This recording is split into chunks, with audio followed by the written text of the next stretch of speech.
Welcome to a special RAF100 edition of the Forces Sports Show.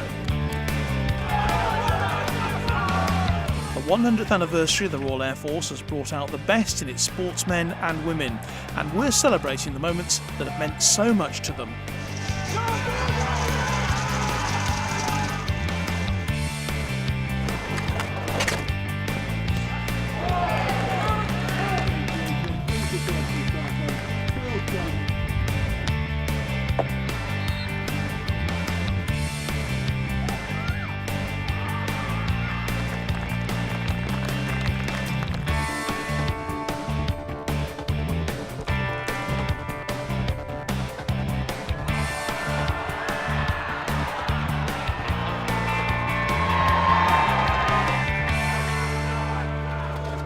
It's been a magnificent year. As a medium to celebrate, commemorate and inspire the RAF's 100th anniversary, sport has been proved to be the perfect medium for that, in terms of generating success through the X factor that the RAF 100 celebrations have brought. Success in terms of victories on the sports field, in terms of levels of participation, in terms of profile of Royal Air Force sport, including women's sport, our elite athletes down to grassroots development. It's really been a magnificent year.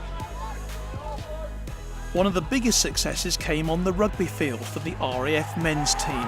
They saw off strong Army and Navy sides to win the Inter-Services Championship. Victory over the Army in early April set the stage for a clash with the Navy at the Twickenham Stoop, and the Airmen didn't disappoint.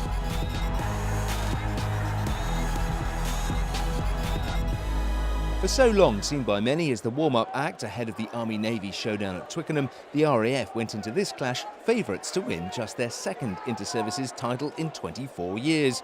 A penalty to the posts was just the tonic they needed to calm the nerves with so much at stake. Fly half Andy Byrne maintained his form with the boot to put the Light Blues 3-0 up.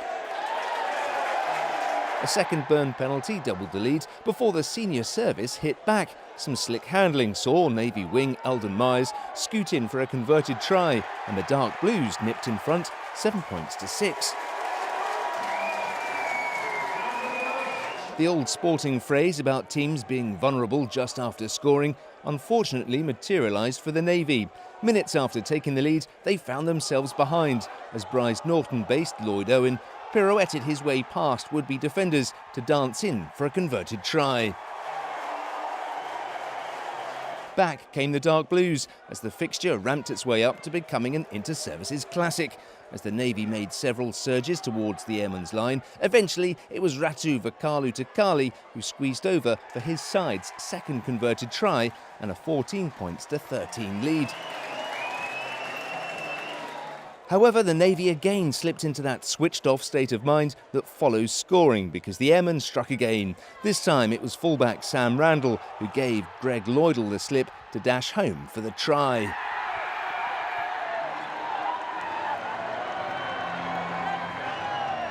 An absorbing first half concluded as it began, Byrne converting a penalty as the Air Force stretched their lead 21 points to 14. Desperate to get back into the contest, the Navy came out all guns blazing. Gareth Rees saw a chance to snatch a try early in the second half, and despite taking a knock for his efforts, it was his converted score that cancelled out the Airmen's advantage. Slowly but surely, the Air Force began to turn the screw. A succession of scrums close to the Navy line put the Dark Blues under enormous pressure. As the scrum collapsed once more, the Navy were penalised and Harry Robbins was sent to the bin. Despite being down a player, the senior service initially repelled the Air Force onslaught, but the Light Blues continued to push for the try. Eventually, the robust Rob Bell broke through the Navy defence for the try. Byrne added another penalty to put the Air Force 2 scores in front to lead by 10 points at 31-21. With time slipping away, the Navy looked to narrow the gap once more, but a routine chance went begging. From the subsequent scrum, the Airmen just had to keep possession and put the ball into touch. That they did, and the title was theirs.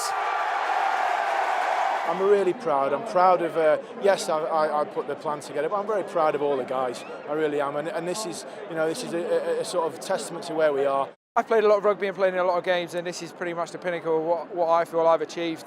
It is an absolute privilege to represent the Air Force and that group of blokes out there. Rugby union is in rude health in the Royal Air Force. It's come from strength to strength, from being the whipping boys and girls of inter-services rugby. Not that many years ago, here we are. The men are inter-service champions for the second time in 3 years, after many months and years of hard effort. And I think that for it to happen this year, through the RAF100 X Factor, lends it that extra level of significance.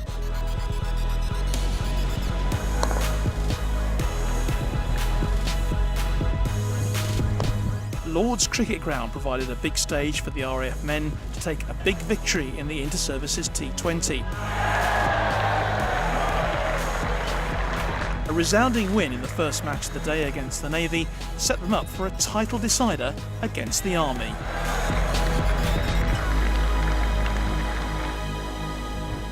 The RAF, buoyed by their decisive victory over the Navy, were happy to bat first on a good wicket in the best conditions of the day. And openers Rob Diver and Tom Shorthouse put on 40 in the first 6 overs before Shorthouse was caught behind by Connor Reid from Denison Narayan's delivery.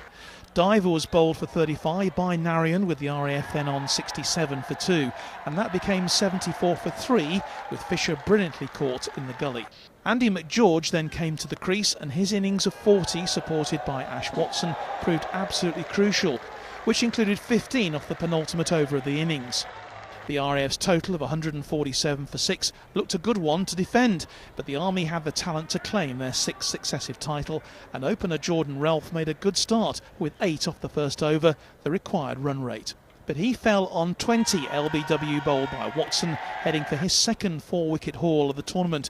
And when fellow opener Graham Wiseman was dismissed 4 runs later and Liam Fletcher LBW from the next ball, the Army were in trouble on 24 for 3. After that 3rd wicket, the RAF bowling and fielding dominated. The Army never able to get on top as they fell behind on the run rate. Despite the best efforts of captain Jay Boynton and Tade Carmichael, the bowling of Watson, Shorthouse, Tom Fairclough and Ian Sinclair was outstanding, as was the fielding effort. Surely it was all over. 73 needed from 24 balls, and despite their best efforts, there was to be no Army sensational ending. They finished just over the 100 mark. Yes! I think we deserved it on the balance. I thought the lads executed the match plans absolutely perfectly, so I'm really happy with them. They've worked hard, and yeah, superb. The Inter-Services T20 victory at Lord's was especially impressive.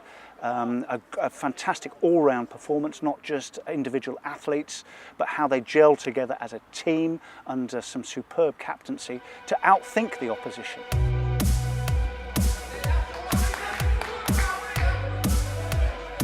The centenary year has seen their boxers make big strides in the ring. So often the third wheel, while the Army and Navy fighters took the honours, this year the Airmen claimed significant victories at the Inter-Services Championships.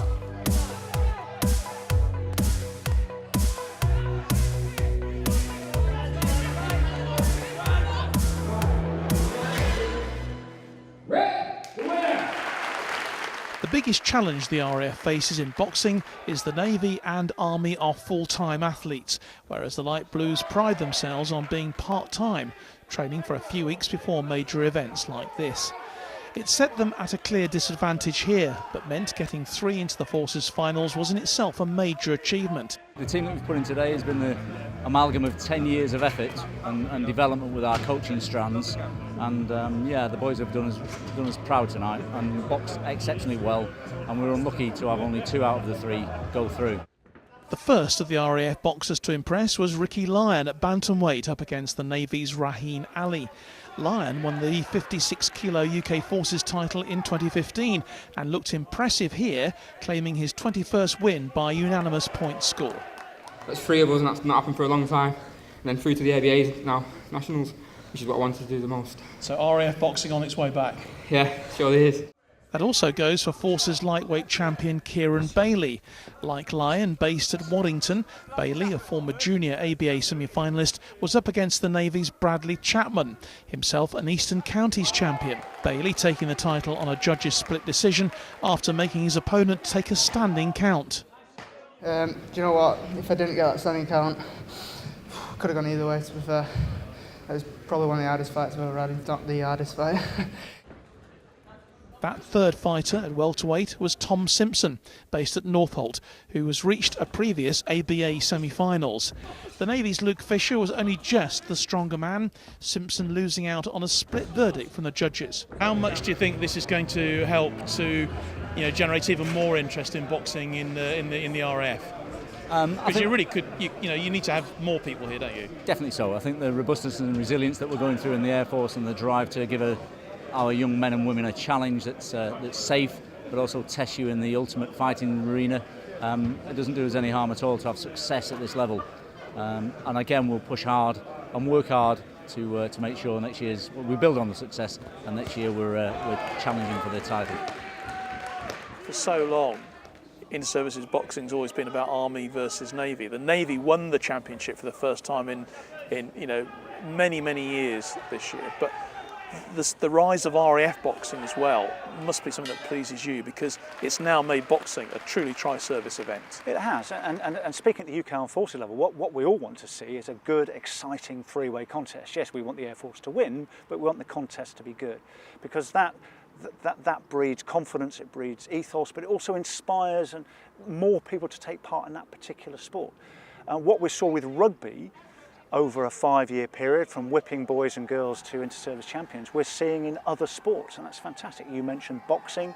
There's other sports similarly where it's becoming the playing field is becoming much more level, and that's true with the Army and Navy, where the Air Force have dominated.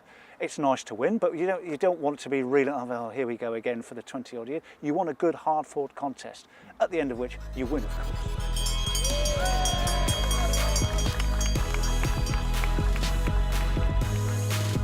RAF success hasn't just been restricted to inter-services sport. In May, a group of runners embarked on a 10-kilometre baton relay marathon to mark the service's centenary. The challenge lasted for more than 64 hours, but ended with a world record.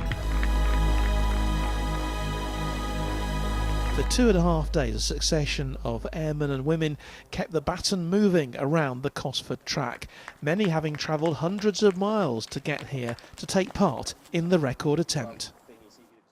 Runner number 86, PTI Warren Lewis, handed over the baton to Ian Tuckwell, completing his leg in just over 37 minutes. I mean, there's been a lot of opportunities this year with several different initiatives going on for the RAF100, so to see something like this kind of piqued my interest personally. So yeah, again, just kind of really happy to manage to be a part of the 100 runners. It was during the darker hours where this challenge really tested the mettle of the runners. Cameras dotted about the track and meticulous record keeping vital to supply the evidence to Guinness to ratify the record.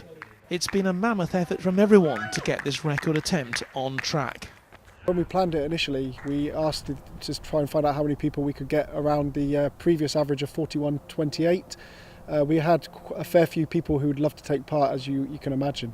We didn't believe in our wildest dreams that we'd get this far. Top runners like Ben Livesey were keen to put in their best runs.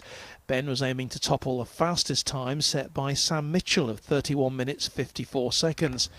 He came in just 20 seconds short. And it was fitting that the man who's coordinated the attempt from start to finish should cross the line. Yeah, it was amazing. Yeah, I mean, it's still, I don't know what time it is right now, so it's really early, but just having a great crowd down here. It's just nice to come home to that, really, to come to the cheers, but also know that it's the end of hours or days of hard work from 100 hard-working athletes. A fantastic result. I mean, to not only beat the world record, but to completely smash it by 4 hours, that's a remarkable achievement, both individually as a team and indeed the organisers of it. The baton relay we've had this year, the RAF baton going around all corners of the United Kingdom, by sea, by air, on the road, on bicycles, on power kites, climbing mountains. It's been everywhere, and to culminate on the 10th of July, handing over in London, was absolutely superb. We've looked at some of the major successes for the RAF so far this year, but in all corners of the sporting arena, the RAF's men and women have produced some outstanding results. The inter-services hockey this year, where the RAF were utterly dominant. A lot of the success Russ achieved without some of your elite athletes as well, which makes the team performance stand out even more. That's very true. I mean, with the hockey, for example, we achieved fantastic success. You mentioned the women. Yes. Pick out your alpine skiers, for example, the first time ever winning the downhill, which is a huge achievement in itself. It is. It's one of a number of sports this year that have provided highlights. Skiing, as you mentioned earlier this year, a superb performance from the men and the women. Once again, to dominate the inter-services on skis and snowboards in Maribel earlier this year. And we hopefully will be repeating that again in the future.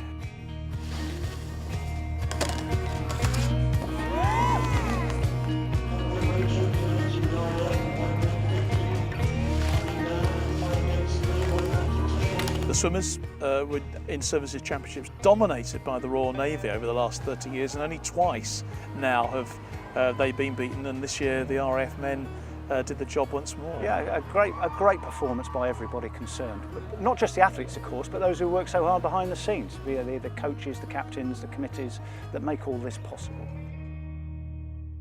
Of course, yes, it's about the history, but it's also about leaving a legacy. For RAF sport itself, success has not just been about victory on the sports field, it's about greater numbers participating in the sport as an inspiration to give that particular sport a go. And that grassroots development, which has enhanced the participation levels in sport. And that's what we want everybody out playing sport.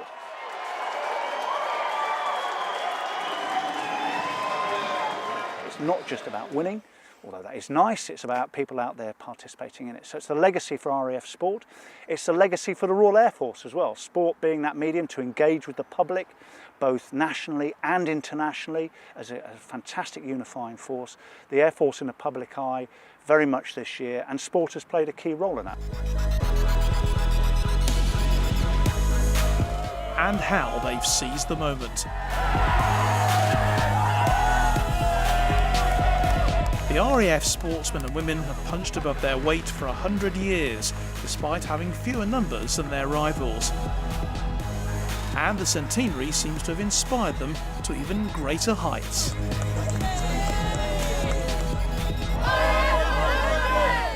Sport has played a crucial role in enhancing operational efficiency in the Royal Air Force throughout its 100-year anniversary, from the skies and the fields of the First World War through to the modern day. And it's a great leveller. There's few other activities that it doesn't matter what rank you are, what gender you are, what ethnicity you are, or even ability you are. There's something for everybody in sport in the UK Armed Forces. And at the end of year awards, rugby player Corporal Josh McNally, who fought back from major health issues to captain London Irish, was named RAF Sportsman of the Year, with world champion powerlifter SAC Natalie Marsh taking the women's prize.